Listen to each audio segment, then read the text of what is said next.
5 గంటలకు నిద్ర లేయడం జరుగుతుంది. అలాగే రోజు మనం ఒక రకమైన ఫుడ్ తింటే ఆ ఫుడ్కి అనుగుణంగా మనం అలవాటు పడుతుంది. ఉదాహరణకు సౌత్ ఇండియా, నార్త్ ఇండియాకి వెళ్తే నార్త్ ఇండియాకు సౌత్ ఇండియన్ పోతే అక్కడ ఫుడ్ హ్యాబిట్స్కి చాలా కష్టపడతారు ప్రాథమికంగా.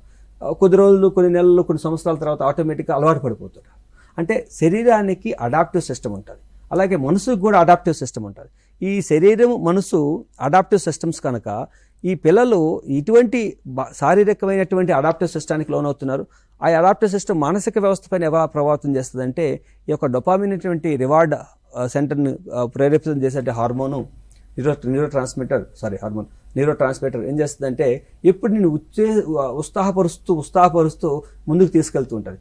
అప్పుడు ఆ ఉత్సాహం లేకపోతే దాన్ని డిస్కనెక్ట్ చేస్తే తనలో విపరీతమైనటువంటి ఎమోషన్ ఇర్రెగ్యులేషన్స్ అనేది ఏర్పడుతుంది. అందుకోసం నేను చెప్తున్నాను, ఫ్రీ ఫ్రాంటల్ కార్టెక్స్ అమిగ్డల్ అనేది ప్రాథమికంగా ఈ యొక్క గేమింగ్ అడిక్షన్ ఉన్న వాళ్ళలో ప్రభావితం అవుతూ ఉంటాయి, కంట్రోల్ తప్పుతూ ఉంటాయి. ఎప్పుడైతే అవి కంట్రోల్ తప్పుతాయో అప్పుడు నువ్వు చేసేటువంటి పని కాన్సిక్వెన్సీ నువ్వు అంచనా వేయలేనటువంటి, ప్రిడిక్ట్ చేయలేటువంటి స్థితిలో ఉంటావు కనుక అలాంటప్పుడే క్రైమ్స్ జరగడం కానీ కొన్ని రకాలైనటువంటి నిర్ణయాలు తీసుకోవడం కానీ చేస్తూ ఉంటారు అనమాట.